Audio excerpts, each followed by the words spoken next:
Programme में आपको खुशामदीद कहते हैं। मैं असदुल्ला खान हूं। हुकूमत एक शशुपंज का शिकार दिखाई देती है जुडिशरी के पैकेज के हवाले से।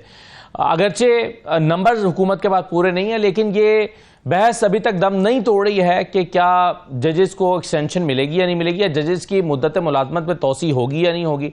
जाहिर है अगर होगी तो फिर चीफ जस्टिस की मुद्दत मुलाजमत में भी तोसी हो जाएगी। अब इसमें आजम नज़ीर तारड़ साहब की एक राय है, वो कहते हैं कि नहीं जी हमारे पास नंबर ही पूरा नहीं है तो कैसे हो सकता है। मगर राना सनाउल्लाह साहब कहते हैं कि अगर होना है तो सिर्फ काजी फायसा का नहीं होगा, फिर सारे जजेस का होगा। और यही बात काजी फायसा ने भी किया, मैं सिर्फ अपनी एक्सटेंशन नहीं लूंगा, अगर होगी तो फिर सबकी होगी। तो क्या जजेस की एक्सटेंशन होने जा रही है या ये बात बंद हो चुका है, ये इस वक्त एक अहम मामला है, इस पर हम गुफ्तगू करेंगे। दूसरा, पंजाब भर में 48 डिस्ट्रिक्ट एंड सेशन जजेस को तब्दील किया गया है। इसमें 9 मई के मुकदमात की समाअत करने वाले जजेस भी शामिल हैं। इसको गैर मामूली अहमियत क्यों दी जा रही है? 48 जजेस की जो ट्रांसफर है, इसको क्यों बहुत अहमियत की हामिल खबर समझा जा रहा है, इस पर जरा बात करेंगे। दूसरा, पाकिस्तान तहरीक इंसाफ अभी भी इस्टेब्लिशमेंट ही से मुज़ाकरात की ख़्वाह है, वो हुकूमत के साथ बातचीत नहीं करना चाहती। बावजूद इसके कि कई महीनों से पीटीआई यही कह रही है कि हम हुकूमत से बातचीत नहीं करेंगे, इस्टेब्लिशमेंट से बातचीत करेंगे, लेकिन इस्टेब्लिशमेंट की तरफ से कोई मुस्बत जवाब नहीं आया। इसके बावजूद इस्टेब्लिशमेंट ही से पीटीआई बात करना चाहती है, तो पीटीआई सोच क्या रही है, ये कैसे मुमकिन होगा अगर इसका अमली तौर पर कोई रास्ता ही मौजूद नहीं है तो। और इसके अलावा एक ताज़ा सर्वे आया है, इप्सोस का सर्वे। इस सर्वे के मुताबिक 89% यानी 89% लोग ये समझते हैं कि पाकिस्तान के हालात गलत समत में जा रहे हैं। तो ये इतनी बड़ी तादाद में पाकिस्तानी अगर ऐसा समझते हैं तो क्या ये उनकी बेचैनी का इजहार है? इन तमाम मौज़ूआत पर बात करेंगे। मेरे साथ राना एहसान अफजल साहब मौजूद हैं, कोऑर्डिनेटर हैं प्राइम मिनिस्टर के। बहुत शुक्रिया राना साहब, खुशामदीद कहते हैं आपको प्रोग्राम में। हमें ज्वाइन करें अहमद अवैस साहब, पाकिस्तान तहरीक इंसाफ के रहनुमा। बहुत शुक्रिया अहमद अवैस साहब। मैं शुरू में आजम नज़ीर तारड़ साहब को आपको सुनवाना चाहता हूँ, जिन्होंने कहा है कि जी एक्सटेंशन, यानी उनकी बातों से अंदाजा होता है कि शायद अब जजेस की एक्सटेंशन मुमकिन नहीं है, क्योंकि उसके लिए तो उनके पास नंबर्स भी पूरे नहीं है और वो चाहते भी नहीं हैं। चीफ जस्टिस साहब सुनिए जरा। चीफ जस्टिस पाकिस्तान काजी फायजा साहब ने इस बाबत जुडिशल कमीशन की एक मीटिंग के बाद मुझसे और अटॉर्नी जनरल से बात करते हुए कहा था कि वो किसी किस्म की तोसी के ख्वाहिशमंद नहीं है, और मेरे ख्याल में वो एक बाइज्जत शख्स है, एक कॉन्स्टिट्यूशनल ऑफिस होल्डर है। हमें अब इस बात को छोड़ देना चाहिए। दूसरी बात राना साहब ने दुरुस्त की है कि नंबर्स ही नहीं है। 2/3 मेजॉरिटी की बात तो तब, ये बातें तब होंगी जब नंबर्स हों। वो कहते हैं कि जी ये बातें तो तब होंगी जब नंबर्स हों, जब नंबर्स ही नहीं है तो फिर ये बातों का सवाल ही पैदा नहीं होता। अच्छा, दूसरी तरफ राना सनाउल्लाह साहब जो बात कर रहे हैं उसमें ऐसा लगता है कि चीफ जस्टिस ने तोसी से इनकार तो किया, लेकिन उन्होंने कहा कि अगर सबकी हो जाएगी तो फिर मैं भी ले लूंगा। अगर सारी दुनिया का करें तो ठीक है, फिर एक और बात है, लेकिन सारी दुनिया का करने के लिए 2/3 मेजॉरिटी चाहिए। अहमद अवैस साहब, इसके बावजूद तहरीक इंसाफ ये समझती है कि नहीं जी जजेस की एक्सटेंशन या जो सीनियरिटी का उसूल है उससे हटकर कुछ और करने की कोशिश हो रही है। आपके इस नुक्ता नजर की, यानी तहरीक इंसाफ के इस नुक्ता नजर की बुनियाद आखिर क्या है? बिस्मिल्लाहिर्रहमानिर्रहीम। देखिए, बात यह है कि ये तो बात बिल्कुल आया है कानून के मुताबिक और आइन के मुताबिक कि 2/3 मेजॉरिटी के ना होने पर किसी सूरत कॉन्स्टिट्यूशनल अमेंडमेंट नहीं हो सकती, और बगैर कॉन्स्टिट्यूशनल अमेंडमेंट के ना किसी जज की एक्सटेंशन हो सकती है, ना उनकी उम्र बढ़ाई जा सकती है जी। ये दोनों चीजें नहीं हो सकती। और तीसरी बात यह है कि किसी कॉन्स्पिरेसी के जरिए नंबरिंग गेम कोई बनाकर चीफ जस्टिस जो नेक्स्ट आने वाले हैं उनके रास्ते में कोई रोड़ा भी अटकाया नहीं जा सकता, क्योंकि बड़ा वाज़ेह जो है, आप देखिए आर्टिकल 175A को, तो उसमें बड़ा वाज़ेह है कि जो जुडिशल कमीशन बनाया जाएगा वो बाकी जजेस की अपॉइंटमेंट के लिए तो वो काम करेगा कमीशन, जिसमें चीफ जस्टिस भी बैठेंगे और सीनियर मोस्ट जज भी साथ बैठेंगे। उसमें सुप्रीम कोर्ट के जजेस की अपॉइंटमेंट भी होगी, उसमें लोअर हाई कोर्ट के जजेस की भी जब एलिवेशन का मैटर होता है वो भी आता है जिससे कमीशन के थ्रू। लेकिन चीफ जस्टिस पाकिस्तान की अपॉइंटमेंट जो है वो किसी कमीशन के थ्रू नहीं होगी, बल्कि वो डायरेक्ट जो है वो सीनियर में लिखा हुआ है कि सीनियर मोस्ट जज of the supreme court shall be appointed as Chief Justice of Supreme Court by the President of Pakistan. तो इसलिए उसमें अनलेस के इसको आप बदलेंगे किसी कॉन्स्टिट्यूशनल अमेंडमेंट से, वरना इसमें कोई जो है इबाहम नहीं है। और ये क्या सराइयां जो है इनको दम तोड़ देना चाहिए, कोई फायदा नहीं इनका ऐसी बातें करने। अगर चलिए ये तो अहमद वैसा भी है, तो चलिए जजेस की मुद्दत मुलाजमत में तोसी तो आप कह रहे हैं ना कि 2/3 अक्सरियत के साथ ये हो सकती है, लेकिन क्या सीनियोरिटी के उसूल से हटकर चीफ जस्टिस को लगाना ये सादा कानून साजी के जरिए भी हो सकता है? नहीं, हो ही नहीं सकता। ये किसी कानून साजी के जरिए, सादा कानून साजी के जरिए सारी पार्लियामेंट बैठ के भी कानून साजी करे तो नहीं हो सकता, एक्सेप्ट फॉर कि कॉन्स्टिट्यूशन अमेंडमेंट आए। उसकी वजह यह है कि मैंने आपको अभी दोबारा बताता हूं कि आर्टिकल 175A में वाज़ेह तौर पर लिखा है कि दी सीनियर मोस्ट जज shall be appointed as chief justice of supreme court. तो 2 सीनियर मोस्ट जज होगा, उसके अलावा किसी और को लेकिन प्रिंसिपली आप समझते हैं कि अगर आइन में तरमीम हो जाए तो वो अभी हमने सुना हुकूमत का मौक़िफ़ और कई मिनिस्टर्स का यह मौक़िफ़ है कि पूरी दुनिया में कहीं ऐसा नहीं होता कि सीनियरिटी की बुनियाद पर अपॉइंटमेंट्स हों, तो नंबर चाहे पूरा नहीं है लेकिन उसूली तौर पर आप इत्तफाक करते हैं कि हाँ ये बात ठीक है कि सीनियरिटी की बुनियाद पर नहीं होनी चाहिए अपॉइंटमेंट। देखिए, अब एक हमारे यहाँ पे तो ये बिल्कुल दुरुस्त है, क्योंकि यहाँ पर हमारे जो लोग जो भी हुकूमत बना के बैठते हैं और कमीशन बना में भी जो मेंबर्स बन के आ जाते हैं, मैं बिला तखसीस ये बात कहूँगा, वो इंटेलेक्चुअली इतने उनका जो है लेवल इतना लो होता है कि वो डिस्पैशनेट होकर नेशनल इंटरेस्ट में कोई फैसला नहीं कर सकते और वो पसंद और नापसंद के ऊपर चले जाते हैं। जब ऐसी बात होगी तो यहां पे तो सत्यानाश हो जाएगा बिल्कुल ही। इसलिए ये जो फ्रेम अप ऑफ कॉन्स्टिट्यूशन जो थे हमारे फोर फादर्स, जो कॉन्स्टिट्यूशन उन्होंने दे फेल्ट इट अप्रोप्रिएट। और ये तो आपको पता कि ये 18वीं अमेंडमेंट के जरिए ये इंसर्ट किया गया आर्टिकल 175A जो है ये 18वीं हमारे अमेंडमेंट में आया, दुरुस्त है, होना भी नहीं चाहिए। राइट सर, चलिए बिल्कुल ठीक है। अब मैं राना साहब, अब एक तो इस वक्त मुमकिन भी नहीं है कोई आईनी तरमीम लाना, नंबर पूरा नहीं है, और दूसरा ये कि क्या प्रिंसिपली भी अहमद वैस साहब तो समझते हैं कि ये बिल्कुल ठीक है, सीनियोरिटी के उसूल के मुताबिक ही अपॉइंटमेंट होनी चाहिए, जो कि आप लोगों का नुक्ता नजर आप समझते हैं कि नहीं ये सीनियोरिटी की बुनियाद पर नहीं, टैलेंट की बुनियाद पर होनी चाहिए, तो नुक्ता नजर क्या है? बिस्मिल्लाहिर्रहमानिर्रहीम। देखिए, पहली बात तो ये कि जो एक प्रोपेगेंडा चल रहा है कि पता नहीं तोसी मिलने वाली है और एक्सटेंशन होने वाली है मौजूदा चीफ जस्टिस की, उसके ऊपर तो बड़ी क्लैरिटी के साथ लॉ मिनिस्टर ने आपको बयान दे दिया कि वो कैसे कि हमारे पास नंबर नहीं है। जब नंबर ही नहीं है, नंबर होता तो फिर ही हो सकता तो बिल्कुल। और मेरे ख्याल से अगर आपके पास नंबर होता तो फिर आप इस चीफ जस्टिस काजी फैसल साहब की एक्सटेंशन के लिए जाते नहीं। हम देखें किसी भी फर्द की एक्सटेंशन के लिए ना जाते, हम तो जुडिशल रिफॉर्म की बात कर रहे हैं और वो पैकेज की बात करते रहे। कोई यानी कि हमारा इंटरेस्ट एक चीफ जस्टिस से नहीं है। जब हमने ये प्रैक्टिस एंड प्रोसीजर एक्ट हम लेके आए तो वो आज सारी उसकी तारीफ ही करते हैं ना। सब लोग कहते हैं कि एक अच्छा कानून था, ट्रांसपेरेंसी सुप्रीम कोर्ट में लेके आए, हम लेके आए, और ये जो मौजूदा अपोजिशन है इसका इख्तलाफ करती रही इससे।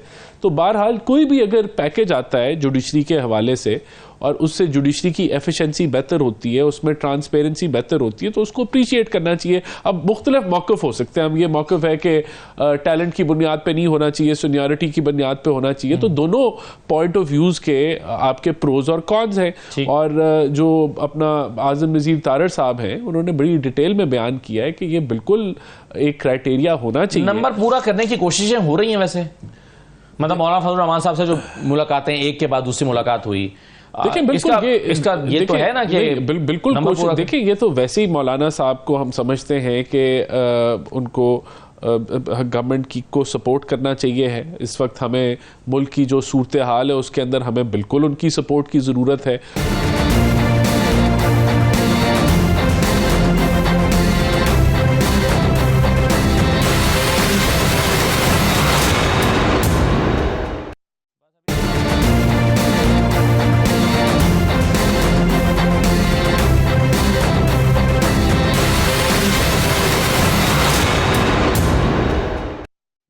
जो अचकजई साहब के थ्रू जो है वो, तो गवर्नमेंट का तो काम है कि गवर्नमेंट ऑपोजिशन को रीच आउट करे। नहीं, लेकिन ये रीच आउट करना जो है क्या इस स्पेसिफिक इशू के लिए है कि कानून साजी में आपको हर इशू यानी 2/3 मेजोरिटी दिलाने के लिए आपको? नहीं, देखिए ये तो मैंने आपको बता दिया, नंबर पूरा करने के लिए। नंबर अभी तो पूरा नहीं है। मौलाना फजल रहमान आ जाते हैं तो सेनेट में तो पूरा हो जाएगा और कौमी असेंबली में बड़ा थिन मार्जिन रह जाएगा। देखिए जब वो होगा तो उसके ऊपर बात की जा सकती है, लेकिन अभी इस वक्त तो नंबर पूरा नहीं है और इस तरफ तो कोई ऐसी चीज नहीं होने जा रही। लेकिन बिल्कुल हमारी कोशिश है, मैं इसको डिनाई नहीं करूंगा, मौलाना साहब को हम कोशिश कर रहे हैं कि मनाएं और उनको जो है वो ट्रेजरी बेंचेस की तरफ लेके आए किसी तरीके से। और इन केस अगर 2/3 मेजोरिटी यानी इन केस आपके पास ये नंबर पूरा हो जाता है तो फिर जुडिशियल पैकेज आया ही आया। फिर मेरे ख्याल से बिल्कुल जुडिशियल पैकेज की जरूरत है और वो आना चाहिए है, क्योंकि दुनिया में हमारी जो जुडिशियल रैंकिंग है वो बॉटम में है।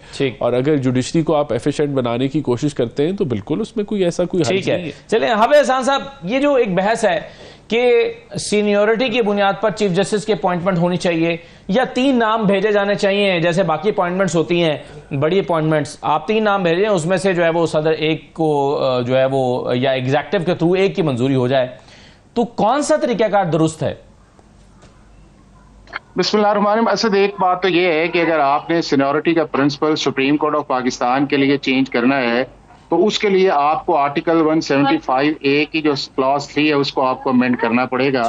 और उसके अंदर क्लियरली लिखा हुआ है कि अल-इत्तेहाद ट्रस्ट के बाद जो 18th अमेंडमेंट आई, फिर उसको 19th अमेंडमेंट आई, जिसके अंदर आर्टिकल 170A को पूरा जो है किया गया। उसके अंदर ये सीनियोरिटी जो है ये ना अब एग्जीक्यूटिव ऑर्डर से हो सकती है और ना ही किसी आपके रेगुलर अमेंडमेंट से आ सकती है। इसके लिए आपको जो है वो जाना पड़ेगा कॉन्स्टिट्यूशनल अमेंडमेंट के लिए। सिर्फ जो जजेस की स्ट्रेंथ है वो पार्लियामेंट के पास ये पार है कि वो ऑर्डिनरी लेजिस्लेशन से उसे कर सकती है।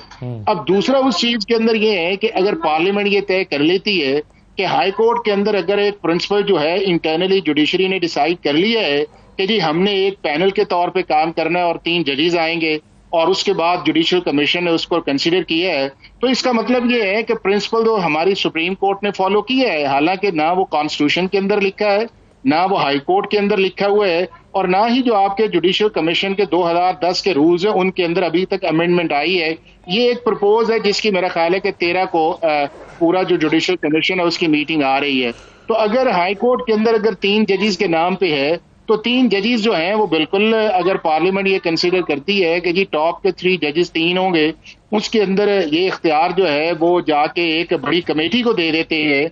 चूंकि जुडिशियल कमीशन के जो मेंबर्स है वो तो इसको कंसीडर नहीं कर सकेंगे, चूंकि ये है कि अगर आप एज ए उस कैंडिडेट्स उसके तौर पे आएंगे तो कमीशन तो कंसीडर नहीं करेगा, तो फिर पार्लियामेंट्री कमेटी है उसको जरा बड़ा इख्तियार दे दें और उसके अंदर जाके अगर पार्लियामेंट्री कमेटी जो है वो सीनियोरिटी की बुनियाद की बजाय 3 के अंदर से 1, 2 या 3 में से कोई भी एक नाम रिकमेंड करती है तो फिर वो थ्रू प्रेसिडेंट ऑफ पाकिस्तान उसको एग्जीक्यूट कर दें।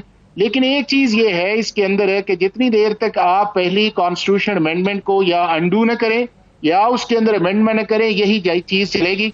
और जितनी चीज ये है उतनी देर पाकिस्तान की जो गवर्नमेंट है या प्रेसिडेंट ऑफ पाकिस्तान है उसको इसी प्रिंसिपल को फॉलो करना पड़ेगा। 2/3 अक्सरियत हासिल किए बगैर, आईनी तरमीम किए बगैर यह मुमकिन नहीं है कि नंबर 1 एक्सटेंशन हो सके चीफ जस्टिस की, नंबर 2 जजेस की मुद्दत मुलाजमत बढ़ाई जा सके, नंबर 3 सीनियोरिटी के उसूल से हटकर आप कोई और अपॉइंटमेंट कर सकें। यह मुमकिन नहीं है। देखिए 4 चीजें जो है वो आर्टिकल 175A के अंदर है। नंबर 1 ये है कि अगर आपने हाई कोर्ट के जजेस का एलिवेशन प्रोसेस को चेंज करना है तो आपको 175A को कॉन्स्टिट्यूशनली अमेंड करना पड़ेगा। अगर आपने सुप्रीम कोर्ट के जजेस का एलिवेशन का प्रोसेस चेंज करना है तो आपको आर्टिकल 175A को अमेंड करना पड़ेगा। अगर आपने उसके बाद पाकिस्तान के चीफ जस्टिस को लगाना है कि किस तरह लगाना है, आर्टिकल 175A है। उसके बाद ये है कि अगर आपने जजेस को एक सूबे से दूसरे सूबे की हाई कोर्ट के अंदर ट्रांसफर करना है, क्योंकि उसके लिए आपके उस जज की कंसेंट चाहिए होगी, उसके लिए आपको कॉन्स्टिट्यूशन अमेंडमेंट जो है वो करनी पड़ेगी।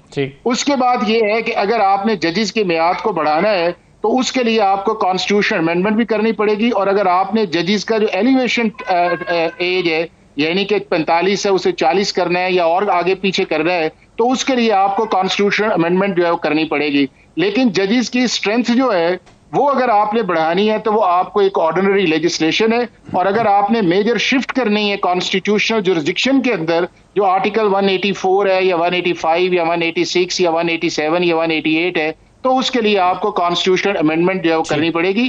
उसके लिए कुछ रूल जो है वो प्रैक्टिस एंड प्रोसीजर के अंदर आर्टिकल 195 के अंदर सुप्रीम कोर्ट की एक्सेप्टेबिलिटी आई है कि जिसके अंदर अब राइट ऑफ अपील आर्टिकल 184(3) के नीचे है, तो उस हद तक अगर कोई फर्दर चेंजेस करते हैं तो शायद वो एक्सेप्टेड आएंगी।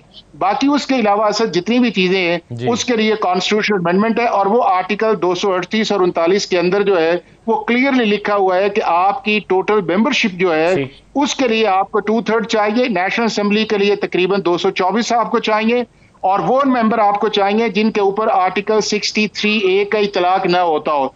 यानी कि कोई ऐसा मेंबर पार्लियामेंट्री पार्टी के अगेंस्ट डिसीजन के अगर कोई वोट डालता है तो उसका वोट कंसीडर नहीं किया जाएगा और वो सीट से भी डिस्क्वालीफाई हो जाएगा, एक्सेप्ट वो 41 मेंबर जो पीटीआई के जिनका अभी तक स्टेटस जो है ना इलेक्शन कमीशन ने डिक्लेयर किया है ना सुप्रीम कोर्ट ऑफ पाकिस्तान ने उसके ऊपर अपनी कंक्लूसिव फाइंडिंग दी है। Right sir. और दूसरा ये है कि जब वो वोट कास्ट नहीं कर सकेंगे तो वो डिस्क्वालीफाई हो जाएंगे। तो नंबर 1 अगर गवर्नमेंट की प्रायोरिटी है तो वो 224 का इधर फिगर है मैजिक, और सेनेट के लिए आपको तकरीबन 96 में से 74 ऐसे चाहिए होंगे कि जो आपको वोट दे। अगर नहीं है तो सिर्फ ये एक एकेडमिक डिस्कशन है, और मेरा ख्याल ये है कि उस एकेडमिक डिस्कशन जो है वो पॉलिटिकल कंट्रोवर्सी की तरफ ज्यादा जा रही है, बजाय इस चीज के अंदर हम एक लीगल रेजोल्यूशन की तरफ जाएं। आपने 74 का सेनेट का, मेरा ख्याल है 64 आप कहना चाह रहे हैं, नंबर 2/3 के लिए 64 बनेगा। जो 2/3 है जी, जो 2/3 बनती है 64। राइट सर, बिल्कुल ठीक है। अब मुझे अहमद वैस साहब ये बताइए कि पंजाब भर में जो 48 डिस्ट्रिक्ट एंड सेशन जजेस को तब्दील किया गया है, इसमें कुछ जजेस 9 मई के मुकदमात की समाअत करने वाले भी शामिल हैं, ये आपके ख्याल में गैर मामूली बात है कि ये एक रूटीन की चीज है? देखिए, मैं आपको बताऊं कि मेरा ख्याल है कि ये एक रूटीन की है इस एतबार से कि जब भी कोई नया चीफ जस्टिस आता है ना, तो वो ये सबऑर्डिनेट जुडिशरी में एक रीशफलिंग हमेशा होती है। वो अपनी नुक्ता नज़र से उसने अपॉइंटमेंट्स जो हैं लोअर जुडिशरी के सेशन जजेस के अपॉइंटमेंट्स जो हैं पूरे सूबे के अंदर वो रिशफलिंग करते हैं, एडिशनल की भी और बड़ी लार्ज स्केल पे होती हैं। और ये कोई एक्सेप्शन नहीं आपको ले सकते कि ये चीफ जस्टिस आ गई हैं तो ये कर रही हैं, इससे पहले नहीं हुए थे, सब करते रहे हैं। इसलिए इसको मेरा ख्याल है उससे ज़्यादा हट के देखने वाली ज़रूरत नहीं है। ये एक रूटीन मैटर है, और ये अपनी कन्वीनियंस के लिए, क्योंकि उन्होंने अपना सेटअप बनाना होता है, जो नए चीफ जस्टिस जब भी आ जाता है तो वो फिर उस एतबार से अपॉइंटमेंट्स की जाती हैं और ट्रांसफर की जाती हैं। ठीक, बिल्कुल सही है। चलिए, आप समझते हैं कि ये कोई गैर मामूली बात नहीं, ये रूटीन की चीज़ है, लेकिन कुछ लोगों के ख्याल में जो मलिक शहजाद साहब के ज़माने में ये अपॉइंटमेंट्स रुकी हुई थी और अब जो है वो ये हो गई हैं, तो इसलिए इसको हट के जरा देखा जा रहा है। एक चीज़ जरा मुझे और बता दे, सही है अहमद साहब, एक चीज़ मुझे और बता दें, मैं डिस्कशन को आगे लेके चलता हूँ। ये पीटीआई कल रऊफ हसन साहब ने एक इंटरव्यू दिया है गैर मुल्की नशियाती इदारे को, वो कहते हैं कि जी हमने तो बात करनी है एस्टैब्लिशमेंट के साथ, एस्टैब्लिशमेंट आपसे बात ही करना नहीं चाहती, आप फिर कहते हैं एस्टैब्लिशमेंट से बात करनी है। तो महीनों हो गए ये बात दोहराते हुए, जब आपसे वो बात ही करना नहीं चाहते, क्यों आप ये नुक्ता नजर दोहराए जा रहे हैं? देखिए, बात यह है असल में कि पीटीआई की पोजीशन ऐसी है कि ना उनसे हुकूमत बात करना चाहती है, ना उनसे एस्टैब्लिशमेंट बात करना चाहती है, इसलिए कि वो उनका मौक़िफ़ जो है वो एक असूल पे है। इमरान खान अगर आज जेल में है ना, तो वो एक असूली लड़ाई लड़ रहा है जिसकी वजह से वो जेल में है। अगर वो नवाज शरीफ और शहबाज की तरह स्पाइनलेस होता तो वो भी एकदम से पांव पकड़ता, 10 साल के लिए लिख देता कि जी मैं सियासत को शजर ममनुआ समझूंगा और मैं पाकिस्तान से बाहर जाके बैठ जाऊंगा, आप मुल्क में जो मर्जी करें। तो ये सब कुछ उसी वक्त, और ये हुकूमत भी उसकी बड़ी तारीफें करती। लेकिन वो शख्स ये कुर्बानी दे रहा है कि मैं ये तब्दीली लेकर आऊंगा, जो नो मैटर मैं जेल में कंज्यूम हो जाऊं, मेरी पूरी लाइफ अगर यहाँ ही रह जाए, लेकिन I will remain fix like a northern star, मैं नहीं हिलूंगा इस मौक़िफ़ से अपने। तो ये है मेरा ख्याल में वजह।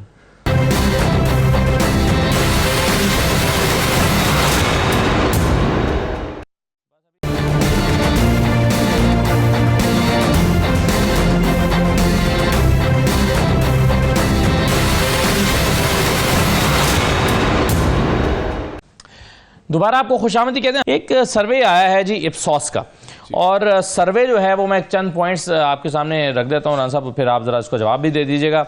और वो सर्वे जो है वो कहता है कि 89% 89% पाकिस्तानी के मुताबिक पाकिस्तान के हालात जो हैं वो गलत समत में जा रहे हैं। 33% पाकिस्तानियों के मुताबिक महंगाई में इजाफा पाकिस्तान का सबसे परेशान कुन मसला है।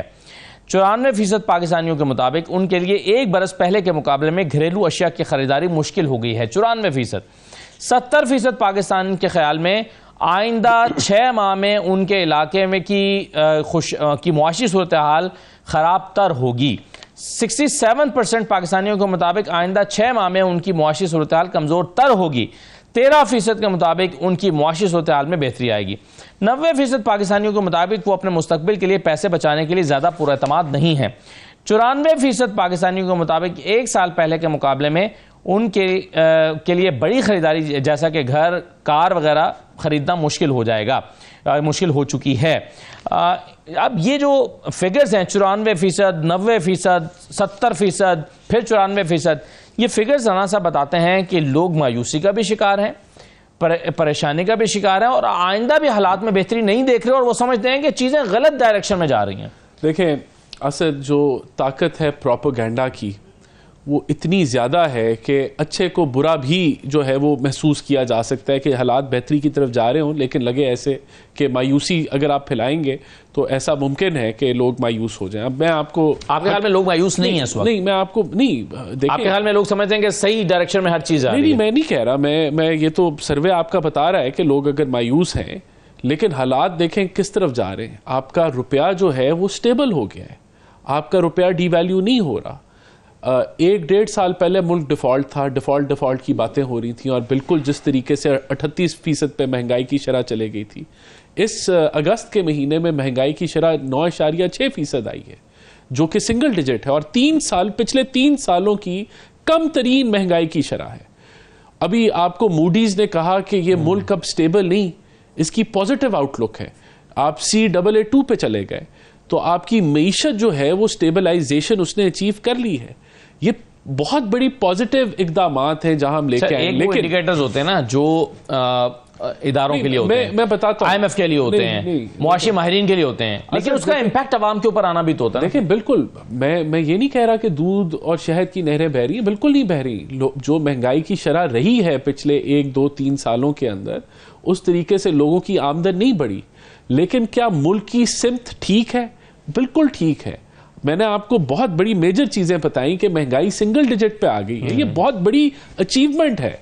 हमें इससे समझना चाहिए अगर आपकी जो क्या मतलब है कि आपकी जो आउटलुक है वो पॉजिटिव हो गई, उसका क्या मतलब है कि पाकिस्तान ये अहलियत रखता है कि वो अपने जो कर्जे हैं उनको वो अदा कर सके।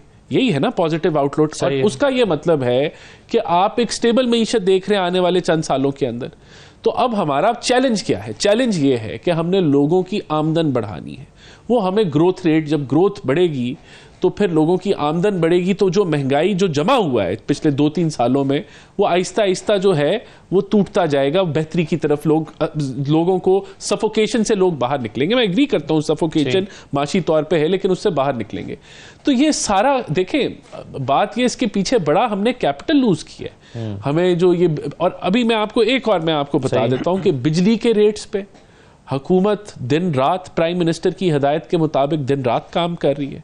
हम पुरुमीद हैं कि इसके अंदर हमें कामयाबी होगी।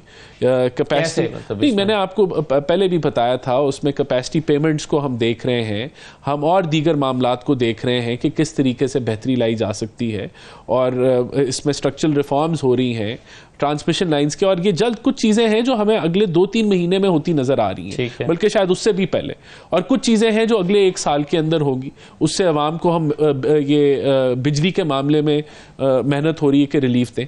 तो हुकूमत हर लिहाज से लगी हुई, लेकिन देखें हमें हकायक में रहना है असद।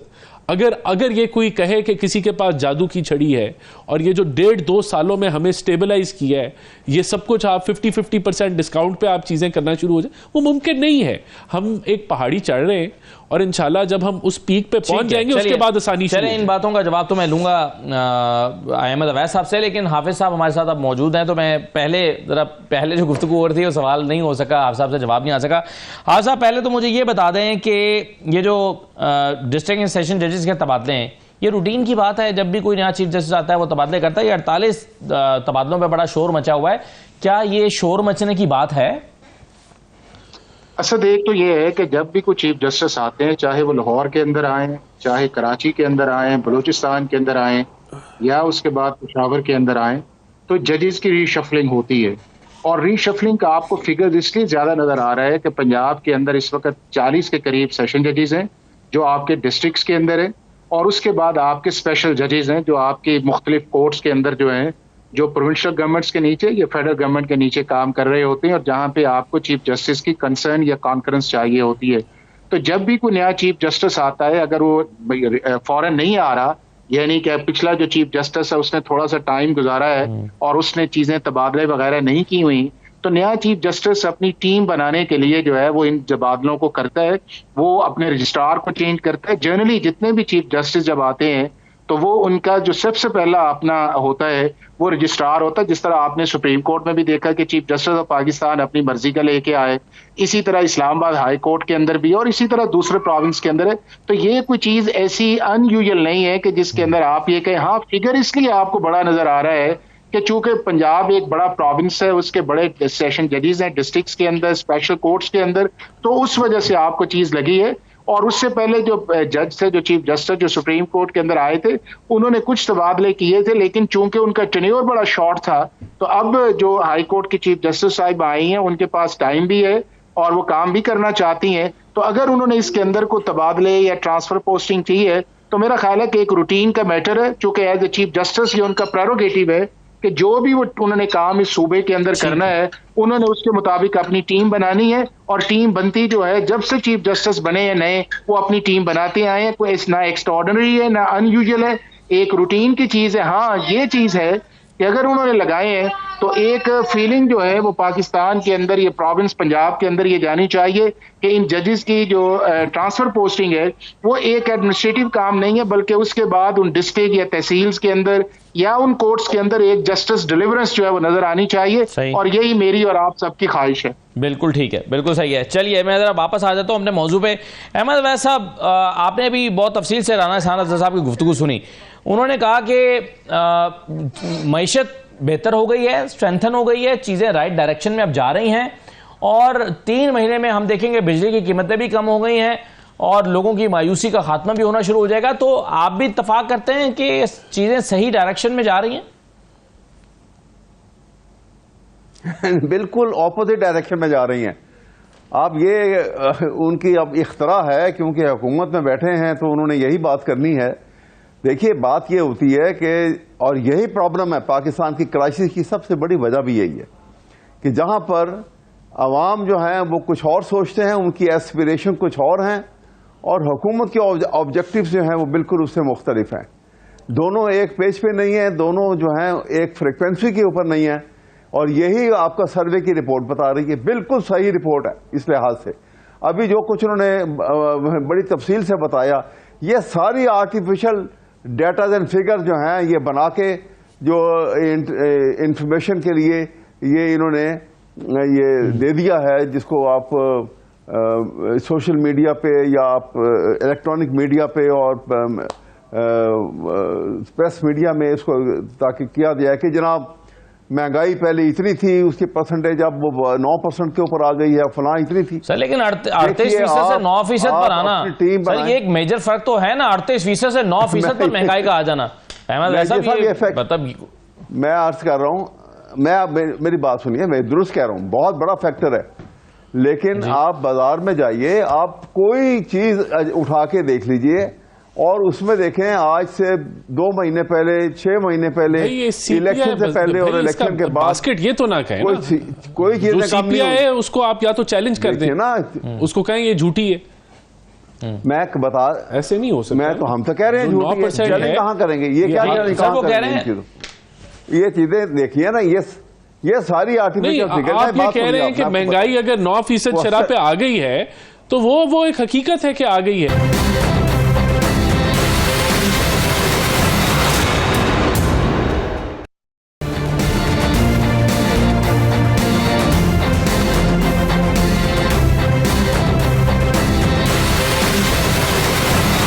आपको खुशामद कहते हैं। हाफिज एहसान साहब, आप चलें, सीपीआई रिपोर्ट तो हमें बता रहे हैं कि 9% पर इन्फ्लेशन आ गई है, लेकिन इसका इम्पैक्ट आवाम के ऊपर क्यों नहीं आ रहा? क्योंकि देखें ना, एक आम आदमी जो घर में एसी नहीं चलाता, वो फ्रिज चला रहा है, एक दो पंखे चला रहा है, कुछ लाइटें चला रहा है, 25,000 रुपये उसका बिल आ रहा है। ये तो आप मानेंगे ना कि आ रहा है। तो ये कहाँ, मतलब क्या चीज सस्ती हुई है जिसकी वजह से 38% से इन्फ्लेशन का मान है? सस्ता क्या हुआ? नहीं, 9.6% का मतलब है कि पिछले साल के कंपैरिजन में 9.6% चीजें महंगी हुई हैं। चीजें सस्ती नहीं हुई और महंगी हुई है 9.6%। लेकिन उस इन्फ्लेशन की शरह, महंगाई जिस तरीके से बढ़ रही थी वो कम हो गई। अब आपने पूछा क्या चीजें हैं, इसमें खाने पीने की अशिया हैं, क्लोथिंग, फुटवेयर है, हाउसिंग, वाटर, हेल्थ की है, ट्रांसपोर्ट कम हुई है आपके सामने, कम्युनिकेशन है, रिक्रिएशन, एजुकेशन है।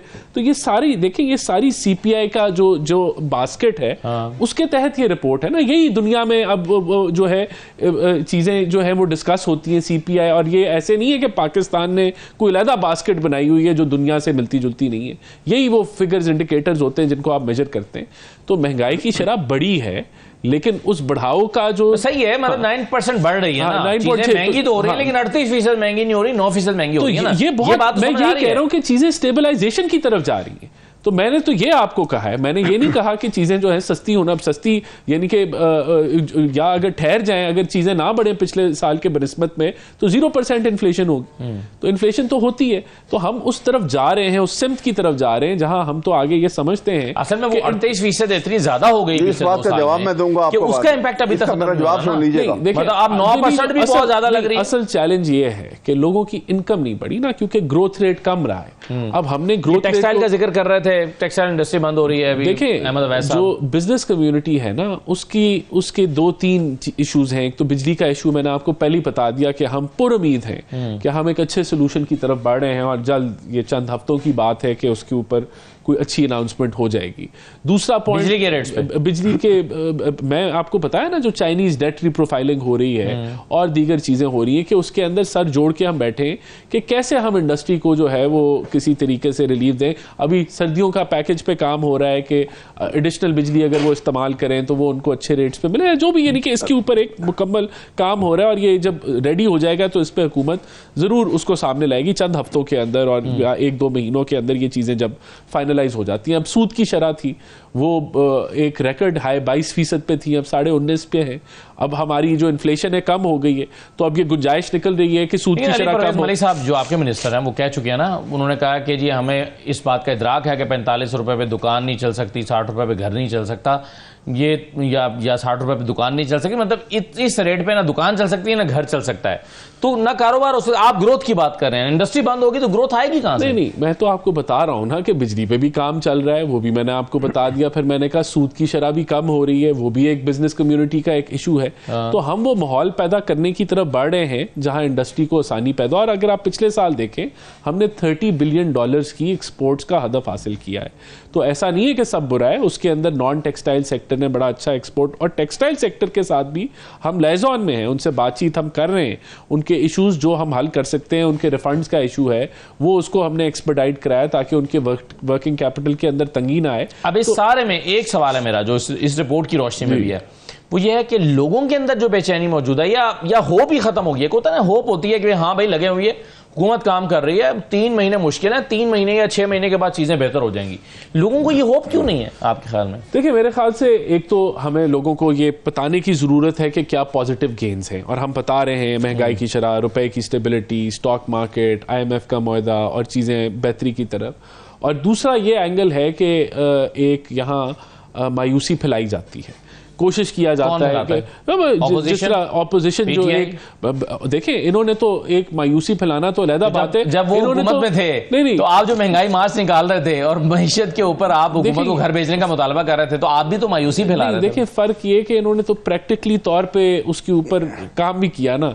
अगर इन्होंने IMF को खत लिखा या इन्होंने 9 मई के वाकयात किए या दीगर और चीजें की, तो उन्होंने आप तो हैं टेक्निकल आदमी, आप तो समझते हैं चीजों को। कोविड के जमाने में जब पूरी दुनिया की इसके ऊपर मेरा जवाब ले लीजिएगा का शिकार थी, तो उस वक्त क्या पाकिस्तान की सियासी जमातों को इस पर मईशत के ऊपर सियासत करनी चाहिए थी? देखिए हम तो या लॉन्ग मार्च निकालने चाहिए थे कि तबाह कर दिया सब कुछ? देखिए कोविड के ऊपर हम तो उनके टेबल पे चल के आए थे कि हम बैठे, तो हम आए थे टेबल पे बैठने के लिए, तो जब बारी आई खान साहब ने तकरीर की, उसके बाद वोट के चले गए। हमने तो मिसाके मईशत की बात की, तो वो तो उस वक्त भी अगर कोई बातचीत नहीं करना चाहता था तो वो खान साहब थे।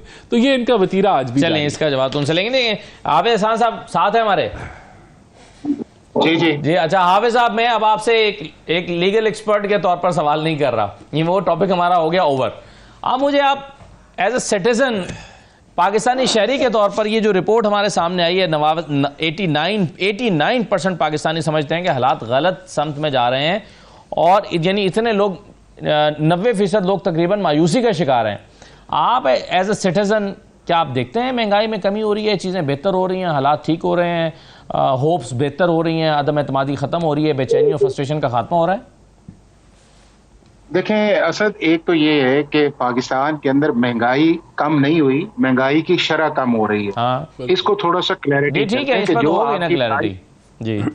एक चीज है। दूसरा ये है कि हमारी इकोनॉमी के अंदर है या हमारे मुल्क के अंदर एक कॉस्ट पुशअप इन्फ्लेशन है। जितनी देर तक उस पर हम काम नहीं करेंगे ये मुल्क इसी तरह चलेगा, और उसके 4 मेजर फैक्टर हैं। एक ये है कि आपकी करेंसी जितनी डीवैल्यू हो चुकी है, इसकी वजह से आपको इंटरनली और एक्सटर्नली जो है वो आप पे प्रेशर पड़ता है, और आपकी बाइंग आपका बतौर शहरी ये फर्ज करें इप्सॉस का सर्वे आपके पास भी आया होता, बतौर शहरी आपका वोट किस तरफ होता? आपका एतमाद है कि चीजें बेहतर हो रही हैं? देखें असद जो सर्वे आया है, एक तो सर्वे ये है कि वो आपको 15, 20, 25 दिन पहले का एक एनालिसिस आता है और वक्त के साथ वो चेंज होता है। दूसरा ये है कि जो सर्वे आया उसके अंदर बिल्कुल बात ठीक है कि पाकिस्तान का आम आदमी जो है वो बिजली के बिल उसके जो है रेंट से ज्यादा हो चुके हैं, उसकी गैस जो है वो एक अलग मसला है, ट्रांसपोर्टेशन जो है वो इतना बड़ा मसला हो गया है कि आप एक जगह से दूसरी जगह आप मूव नहीं कर सकते। उसके बाद ये है कि आपकी जॉब अपॉर्चुनिटीज जो है वो कम है उस लेवल की। लोगों के एक्सपेंडिचर्स जो है जिसके अंदर कमी आनी चाहिए वो इसलिए नहीं आ रही कि आपके वो स्टेटेड एक्सपेंडिचर्स हैं। आपने बच्चों की फीस भी देनी है, घर का किराया भी देना है, बिजली का बिल भी देना है, आपने ट्रांसपोर्ट भी करनी है, उसके बाद बाहर भी चीजें लेके जानी है। तो जब ये सारी चीजें आएंगी और आपकी इनकम जो है वो आएगी सिर्फ सैलरी क्लास के ऊपर या डेली वेजेस पे आएगी, तो आपका ह्यू एंड क्राई तो आएगा और वो जेन्युइन बनता है, उसको एड्रेस करना चाहिए। ये जो कॉस्मेटिक चीजें हैं ना जी के 2 रुपए ऊपर कर दें या 4 रुपए नीचे कर दें, इससे ये चीजें नहीं आएंगी। जो दुनिया के मेजर ममालिक ने कि एक हम ये तय कर लें कि हमने इस मुल्क के अंदर इंडस्ट्री को फरोग देना है, मैन्युफैक्चरिंग को फरोग देना है, और इस मुल्क के अंदर हमने जो बड़े बड़े माफियाज हैं उनको हमने टैक्स फ्री के अंदर नहीं लेके आना। अब आप देखें ना IPPs जो हैं पूरे मुल्क को लूट के खा गए हैं और इनकम टैक्स भी नहीं देते, हमने उन्हें एग्जम्पशंस दी हुई हैं, वो अपना टैक्स ऑडिट भी नहीं करवाते उस चीज के अंदर और हमने उन्हें प्रोटेक्शंस दी हुई है। हमें तो प्रोटेक्शंस उनको देनी चाहिए जो इस मुल्क के अंदर इन्वेस्टमेंट करते हैं। उसके बाद ये है जो हमारे ताजर हैं, ये पूरे मुल्क के अंदर आप ये देखें, आप जाए मैं जाए, कितना ये कारोबार करते हैं, ये पैसे देने के लिए तैयार ही नहीं है और ये कहते हैं कि हमें को पूछे ही ना जी। उसके बाद ये है कि जो डिस्पेंसेशन ऑफ फंडिंग है सूबों से मरकज से सूबों को, उसको भी हमें ठीक करना चाहिए। 60% हमारे प्रोविंस ले जाते हैं और फेडरल गवर्नमेंट जो है उसके पास या डेट लायबिलिटी रह जाती है या उसके बाद डिफेंस रह जाता है। तो इन चीजों को आपको स्ट्रक्चरली देखना पड़ेगा, पाकिस्तान के आम आदमी की तरफ जाना पड़ेगा और अपनी करेंसी को आपको बेहतर करना पड़ेगा जिस तरह दुनिया के दूसरे हाफिज साहब आप पूरे तमाद हैं कि ये हुकूमत चीजें ठीक कर लेगी या नहीं है? मैं बतौर शहरी आपसे ये जानना चाहता हूँ। मैं एक सर्वे कर रहा हूँ, मैं जानना चाहता हूँ कि हाफिज एहसान साहब जो है ना वो क्या सोच रहे हैं? असद ये है कि पाकिस्तान 1947 से लेके इकोनॉमी के अंदर इटरेशन के अंदर गया। अब आप एक तरफ हमारे दोस्त राना साहब हैं, दूसरी तरफ अहमद उवैस साहब हैं। अब राना साहब की स्टेटमेंट देख लें जो PTI के दौर के अंदर थी, जब PTI कहती थी कि 6.1 या 6.2 ग्रोथ पे चली गई है। अब ये कुछ बेहतर कर रहे हैं तो अहमद अवैस साहब नहीं मानेंगे, क्योंकि पॉलिटिशियंस जो है वो कभी भी एक दूसरे को एक्नॉलेज नहीं करते। अगर कर लेंगे तो फिर इसका मतलब ये है कि बात तो आगे नहीं बढ़ेगी। लेकिन मैं ये समझता हूं कि जिस तरह SIFC या गवर्नमेंट ये एक मैक्रो लेवल पे जा रहे हैं, ये किसी ना किसी तरीके से चीजें जाएंगी, लेकिन उसके लिए इंपॉर्टेंट आपकी पॉलिटिकल स्टेबिलिटी है। और अगर री-रोमांस करना चाह रही है PTI तो आपको सपोर्ट करना चाहिए, और इन पॉलिटिकल पार्टीज को भी करना चाहिए। हर 15-20 साल एक पार्टी का एस्टैब्लिशमेंट से रोमांस रहा है, और अब वो दोबारा अगर रोमांस करना चाहते हैं तो मेरा ख्याल है 2 मेजर एरियाज हैं। एक, इन्हें 9 मई के ऊपर अपना क्लियरली स्टैंस लेके इसको कंडेम जहां पे करते हैं उसके लिए माफी मांगनी पड़ेगी कि ये हमसे गलती हुई है और जो इसमें मुलव्वस उसे सजा दे। और दूसरा, पाकिस्तान की पॉलिटिकल पार्टी से निगोशिएट्स करें और उन निगोशिएशंस के बाद तय कर लें कि जी हमने साल या 1.5 साल या 2 बाद के इलेक्शन कराने हैं, और ये हमारा रिस्ट्रक्चर रिफॉर्म्स हैं, इकोनॉमी की ये होंगी, इलेक्शंस की ये होंगी, जस्टिस की ये होंगी। बहुत शुक्रिया राना एहसान अफजल साहब, हाफिज एहसान अहमद साहब और अहमद अवैस साहब प्रोग्राम में शिरकत करने का शुक्रिया। इजाज़त दीजिए, अल्लाह हाफिज़।